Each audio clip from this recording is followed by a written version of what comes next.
Students, today we are going to see the electrolysis of the sodium chloride.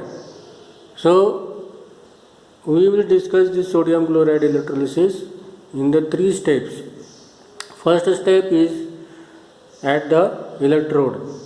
So, there are two electrodes are there, cathode and anode. Okay.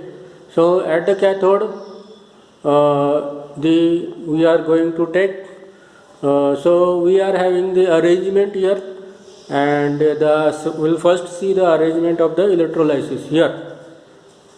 See here, I am having the two kinds of the mugs here, and on the upper mug we have the sodium chloride solution filled in this test tube also. Sodium chloride aqueous solutions are there, and below this there is a mug, and in this mug I have joined a battery.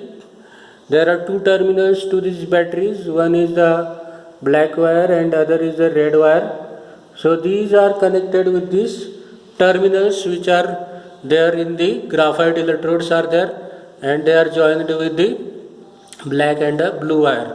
Okay, and see that above this there are two electrodes, graphite electrodes are there, and on these two electrodes we have the test tubes filled with the sodium chloride solution. So I am having here sodium chloride solution. The saturated sodium chloride solution is here, and we are having the saturated sodium chloride solution in this test tube also. Now you can see that on the anode and the cathode the gases are filled. Here the gases filled, you can see that there are some bubbles are coming over here. See how fast the bubbles are coming from the electrode, and here also on the other electrode also we can see that the gases are coming, gases bubbles are produced on this electrode also, and the gas is filled over here in the test tube. Okay, so we have to find out which kinds of gases are filled in the cathode and which kinds of gas is filled in the anode. Okay, so we'll first go to our theory. This is our practical, the electrolysis of the sodium chloride solution, and this process is also called as the chloralkali process, because finally we get the sodium alkali here in the solution, that is the sodium hydroxide, and we'll get the hydrogen gas at this electrode. At the anode we will get the chlorine gas, and at the cathode we will get the hydrogen gas. Okay, so how we will get the hydrogen and chlorine gas, we will see in the theory. So see the theory part here. So in this theory part we can see that at the cathode there is the competition between the two kinds of reactions. There are two kinds of reactions are possible. First one is the sodium positive ion plus electron is giving sodium metal in the solid state. So it can be possible, whether possible or not we will see it later on. First we will see that E0 of the cell for this reaction is minus 2.71 volts, and for the H positive plus electron will give half H2 in the gaseous state. The E0 is 0.00 volts. Now out of these two E0 cells reactions, which one is having the higher E0 cells? See, the reaction with the higher E0 is 0.00 volt. Okay, so 0.00 is preferred here. That means the formation of the hydrogen gas is preferred.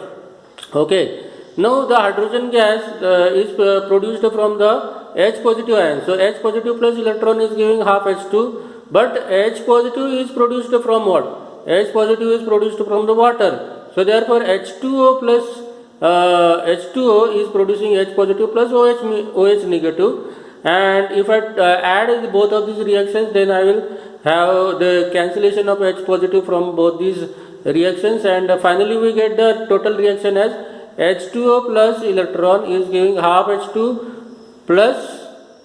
in the gaseous state plus OH minus ion on the anode. So on the anode what is produced is hydrogen gas, on the cathode hydrogen gas is produced. Okay, now on the second step, see the second step here. On the second step, the anode, at the anode, the following reaction will take place. So which kind of reaction will be there? So there are two kinds of reactions are possible. One is chloride minus ion will be converted into half Cl2 plus electron, and its E0 cell is positive 1.36 volts. And here on the water, the decomposition of water, 2H2O will going to produce O2 plus 4H positive plus 4 electrons. So it is having the E0 cell 1.23 volts. Now out of these 1.23 volts and 1.36 volts, which one is preferred? On the reaction, so see the line, on the reaction at anode, whenever the anodic reaction is going to take place, the lower E0 value is preferred. Okay, the lower E0 value is preferred, and therefore we can say that the oxygen gas will be produced. But there is oxygen gas is not produced because oxygen gas is having more over potential.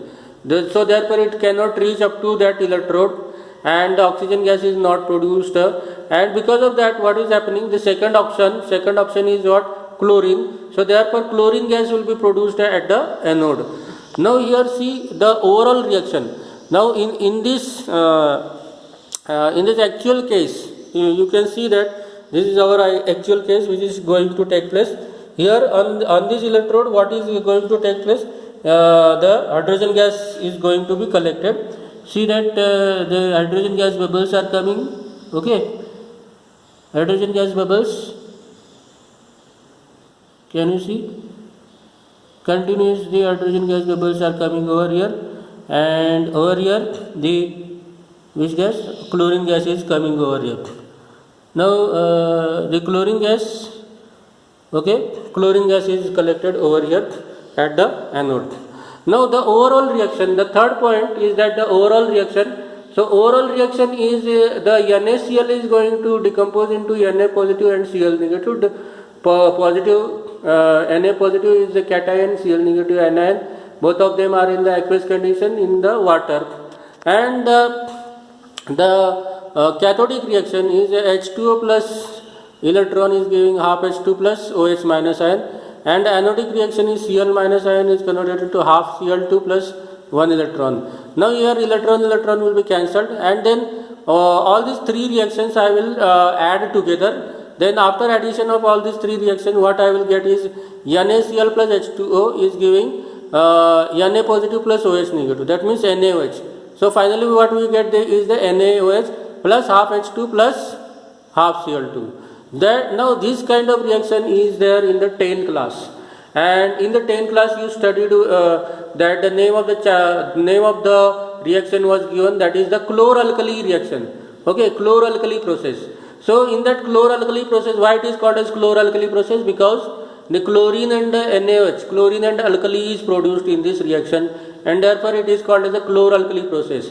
So here what is the final product? Final product obtained is NaOH, and on the cathode hydrogen gas is produced, and on the anode chlorine gas is produced. Okay, so this is about overall the electrolysis of the aqueous solution of the NaCl. So here the main thing is here that the graphite electrodes which we have seen in this electrolysis reaction, they are acting as a source of electron and a sink of the electron. So in the case of the cathode, where the hydrogen gas is produced, the graphite electrode is acting as a source of electron. Okay, and in the case of the anode, where the chlorine gas is produced, it is acting as a sink of the electron. So in this way, the graphite electrodes are acting as a source or the sink of the electron, and in this way, thus the electrolysis product of the NaCl, aqueous NaCl, is we are getting the hydrogen gas at the cathode and chlorine gas at the anode, and alkali as a byproduct which is formed in the reaction. Okay, thank you.